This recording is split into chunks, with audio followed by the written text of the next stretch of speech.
Officiellement, la distance en TGV entre Paris et Lyon est de 512 km. C'est écrit sur le billet, en bas.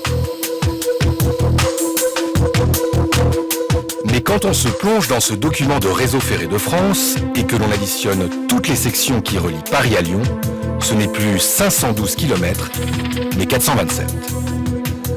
Comment la SNCF explique-t-elle cette différence ?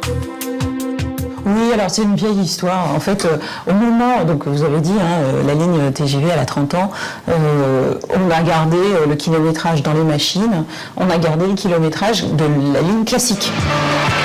En train corail, le trajet entre Paris et Lyon, via Dijon, dure environ 4h30.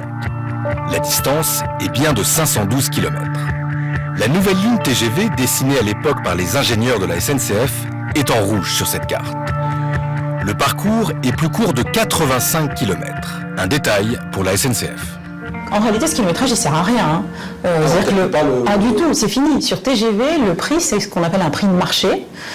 Donc c'est un prix. Voici pourtant ce qu'Agnès Augier nous affirmait plus tôt. Mais qu'est-ce qui fabrique le prix, un prix légitime, on va dire, du TGV ? C'est la distance.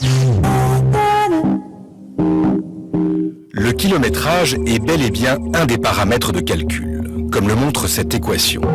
C'est elle qui établit une partie du prix du billet TGV.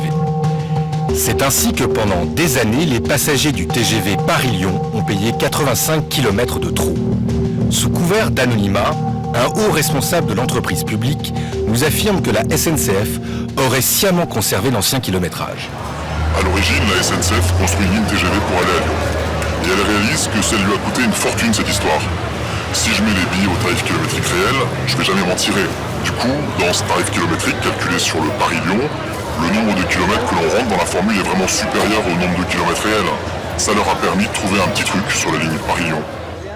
Jusqu'en 1993, ce petit truc a aidé la SNCF à faire de cette première ligne à grande vitesse un succès commercial. Une réussite qui a construit la légende du TGV.